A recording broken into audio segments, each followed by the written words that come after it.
I was in the Oval with the president today.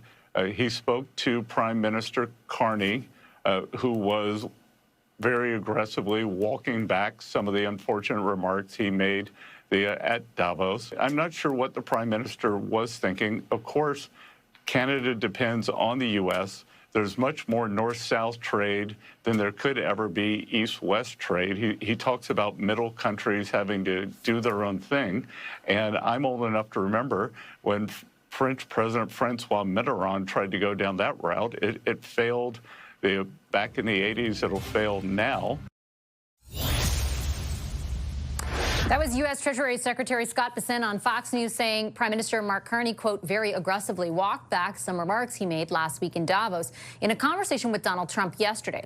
Bessent, as you heard there, says he was in the room when President Trump called the Prime Minister.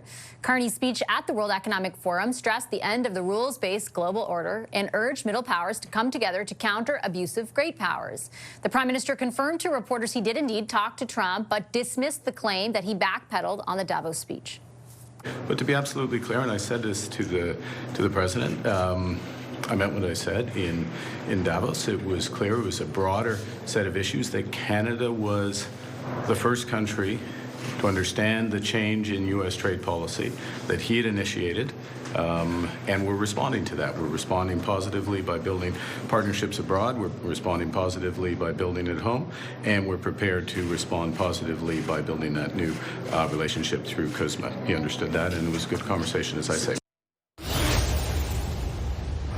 So where does that leave things between the neighbouring countries? Let's bring in our front bench, former senior advisor to the Liberal Ontario governments of Dalton McGuinty and Kathleen Wynne. Dan Moulton is here. He's now a partner with Crestview Strategy. Next to him, Shakir Chambers worked in Prime Minister Stephen Harper's office before becoming a policy advisor to the International Trade Minister.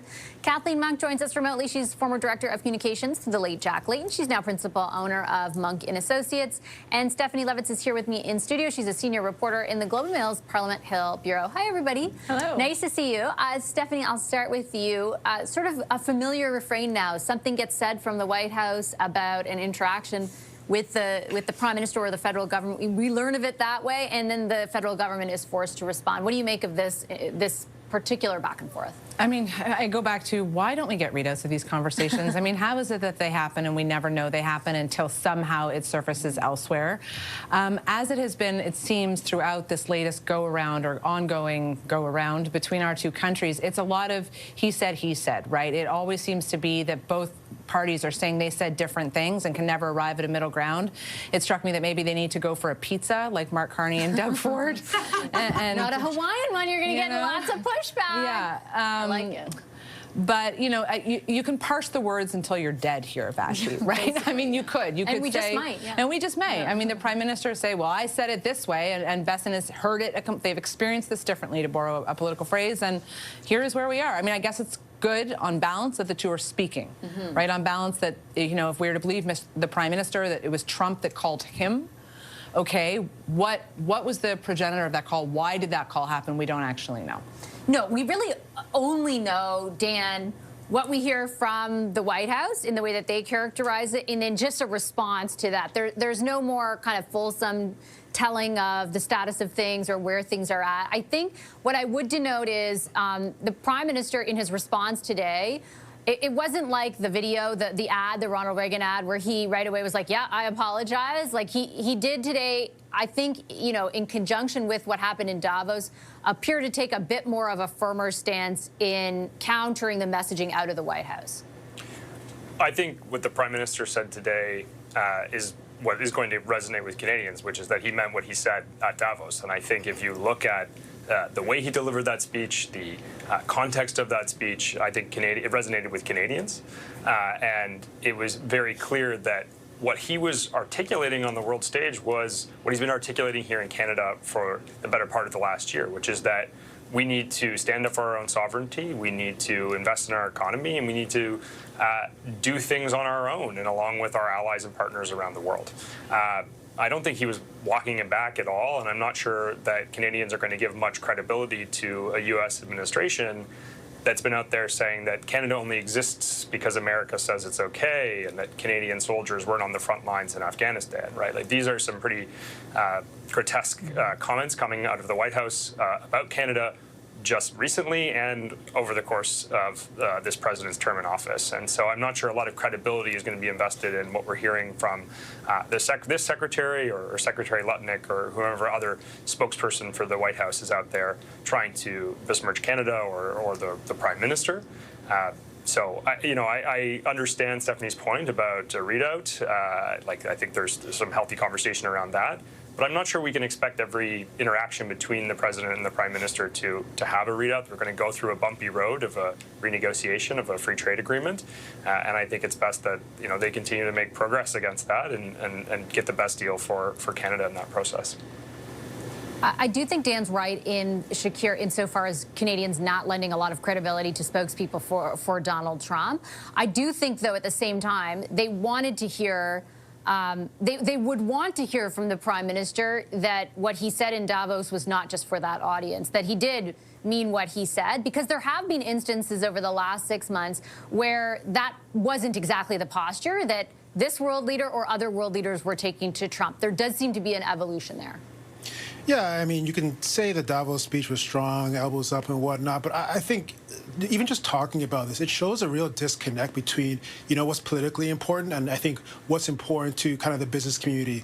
Mark Carney is receiving a lot of political points for the speech. Popularity polling is high. A lot of the mainstream media, a lot of the talking heads are supporting this, and that's great. But I think, if you look at the business community, and there was an article in Stephanie's publication talking about, they're cautious. They would prefer that, you don't poke the bear right now. Don't talk negatively about Donald Trump, especially as you lead up to Kuzma. And I think that's kind of where we are right now. I think a lot of folks who have things on the line, who have jobs on the line, would actually prefer none of this public back and forth, kind of rein it in, stop all this public talking, and go back to doing the quiet but hard work of negotiating behind the scenes. I know it's not great for our panels. I know it's not great for the media, but I suspect it's probably the best thing for Canada to not be having this public back and forth with Trump, because frankly, when you get into a war of words with Donald Trump, you usually end up losing. He will say the most outlandish things, and he will just try to actually humiliate and embarrass you, and I'm not sure how that furthers our objectives in our trade negotiations. I understand that argument, but it feels like, they can't win, like the Prime Minister can't win. Either he's, in a way like Kathleen, not doing elbows up like he promised he would in the election campaign, or he's too elbows up, and now there's backlash to that. Yeah. I think first of all, let's just start with the fact that, while I agree with Steph that it'd be nice if there were readouts, at least the Prime Minister answered a question on his conversation with Trump, as opposed to kind of... Should we be rejoicing that he didn't call it boring? Yeah, what a win for us all. The last few times he's blown off the question or ridiculed journalists for even asking it. So he answered fulsomely, and I thought it was interesting how he tried to reframe actually what he was saying to Donald Trump, which is that, no, Canadians were the first to recognize that Donald Trump was pursuing a different economic agenda. We've adjusted, and now we've encouraged the rest of the world, particularly middle powers, to muscle up, so to speak, to exert their power by, as all the things that Dan just said, spend more on defense, create new economic ties, less dependency on the U.S. And so I think that's what you saw, I think that Carney believes what he said, and Mr. Besant seems to believe what he heard in that room. But I think Carney's framing of it was one that was positive and could actually appeal to those people and those op-eds in the Globe and Mail that are actually asking him not to poke the bear, because he was just actually acknowledging that, Trump, you said you've been going on a different economic path, and we're reacting. We're making our moves now.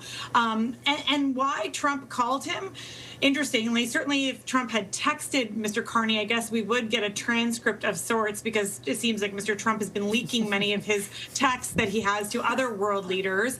But I think that potentially, Trump knows that actually Canada is very popular in Americans' eyes. Whether you look at YouGov polls or Ipsos, Angus, they generally show the country of Canada and Canadians generally are quite popular with an American audience. And so poking that bear, especially when, as Carney has gotten so many accolades on the world stage in the last week, maybe doesn't make a lot of sense.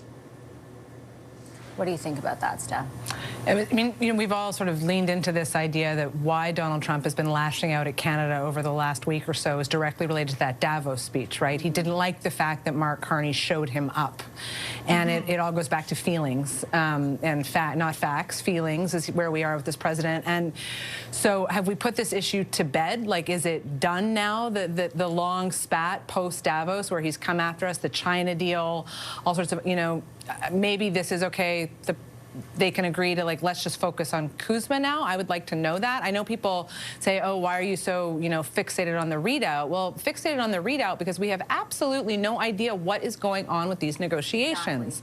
Exactly. And I think the Canadian public is owed an explanation of that, and I realize that that would then in turn require a fulsome readout, a readout with detail, a readout with information, but at least you want to see the ball moving down the field, and it felt like, with Mr. Trump's actions over the last week, it was like, are we even on the field? Like, what is happening here? No idea. And so again, I go back to, I would have preferred perhaps hearing it, from PMO first rather than on Fox News, but to know that the two men are talking, that at least gives us something. That gives us something that all bets are not off here, and there is a way maybe that this relationship can figure itself out.